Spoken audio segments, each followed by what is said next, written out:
생멸하지 않는 마음. 불생멸심이 열애장이자 진여.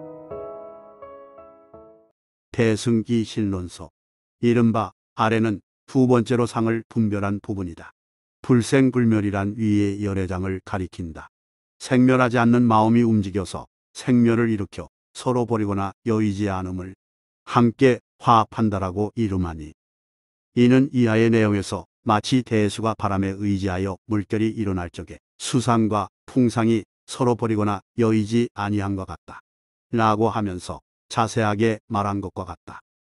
이 중에서 물의 움직임은 바로 풍상이며, 물결이 움직일 때 일어나는 물기는 수상이다. 물 전체가 움직이기 때문에 물은 풍상을 여의지 않고, 움직이는 물결마다 물기 아닌 것이 없기 때문에 움직이는 물결은 수상을 여의지 않는다. 마음도 이와 같아서 생멸하지 않는 마음 전체가 움직이기 때문에 마음은 생멸상을 여의지 않으며, 생멸상은 신혜가 아닌 것이 없기 때문에 생멸은 심상을 여의지 아니하는 것이다. 이와 같이 서로 여의지 않기 때문에 함께 화합한다고 말한 것이다. 해설. 위 대목 중 생멸하지 않는 마음 전체가 움직이기 때문에 마음은 생멸상을 여의지 않으며, 생멸상은 신혜가 아닌 것이 없기 때문에 생멸은 심상을 여의지 아니하는 것이다. 여기서 신혜는 귀신신, 깨달을 해를 사용합니다. 생각은 모두 외부의 메시지, 즉 신과 귀신 또는 보살과 마구니들의 메시지로 주인인 내 마음에 찾아온 손님입니다. 본래 자기 자신이자 주인인 것을 모르고 그 외부 손님들의 생각을 자기 자신이라 판단하고 행동하는 중생들 때문에 석가모니의 중요한 가르침인 나라고 할 만한 것이 없다는 무아사상 법문이 불교의 핵심이 된 것입니다. 무아이면서 비아, 즉 생각은 내가 아닌 외부의 메시지이자 손님입니다. 중생의 입장에서 불경을 보지 않고 불법이 무엇인지도 모르고 불교의 가피력도 안 받고 깨달음을 얻었다고 하면 전부 귀신의 깨달음이란 것입니다. 마음작용과 생각이 전부 귀신 노름이란 것이고, 무엇이 망상인지 가피력인지 분별하지 못하기 때문에 깨달음 이전에 법등명을 거쳐야 합니다. 법등명은 불경을 방대하게 읽고 이해하여 불법을 총체적으로 알아야 합니다. 그런데 불법을 총체적으로 아는 것 또한 생각이고 심상이기 때문에 환상입니다. 불법에 대한 알미라는 환상으로 본래 망상이라는 환상을 여의는 것이죠. 그리고 불법을 알면 불법에 대한 안 또한 환상임을 알기 때문에 법상도 자연히 여의게 됩니다. 이에 대해 원각경에서는 환으로 환을 여인다고 하는데, 그렇다고 불법 자체가 환상이고 허망하다는 것은 아닙니다. 그래서 진리는 불립문자, 즉 말이나 글로 세울 수 없고 인간의 언어 체계나 사유로는 그저 방편일 뿐이며 진리가 아닌 지혜가 될 뿐입니다. 다만 법에 대한 암과 생각, 지혜는 본래가 아니라 가피력이란 점이 다르죠. 불경을 읽고 잘 이해하여 마구니가 보내는 망상인지 불보살이 보내는 바른 사유인지를 잘 알아보고 분별하여 선택해가는 과정이 수행이며, 이러한 수행의 핵심은 결국 성품을 닦아가는 것입니다. 불보살이 보내준 상념을 잘 알아보고 이를 지속적으로 선택할 수 있어야 그분들의 성품이 나에게 점차로 훈습되는 것이고 발전해 가는 것입니다. 불법을 알고 분별력을 길러서 올바르게 선택해가는 반야바라밀은 결국 성품을 닦기 위함입니다.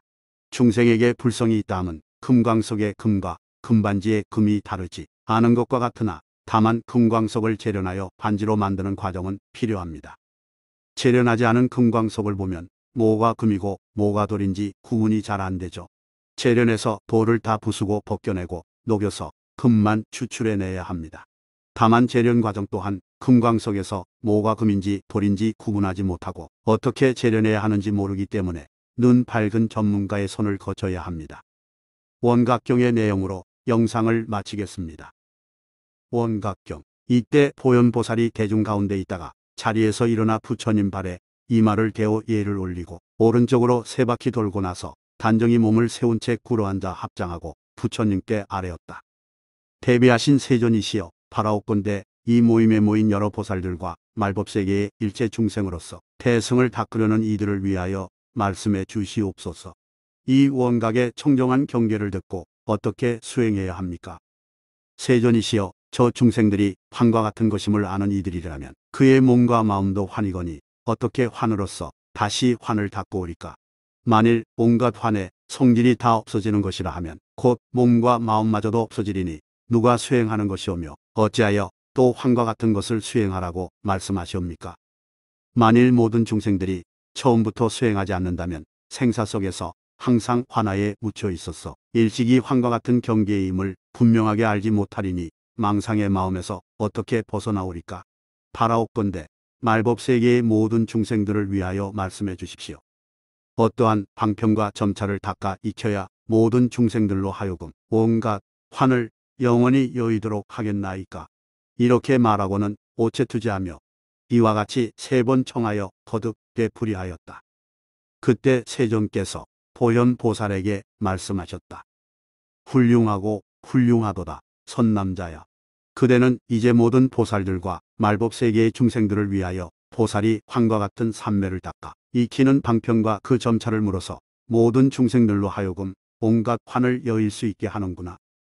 그대들은 자세히 들으라. 내가 지금 그대들을 위해 말해주리라.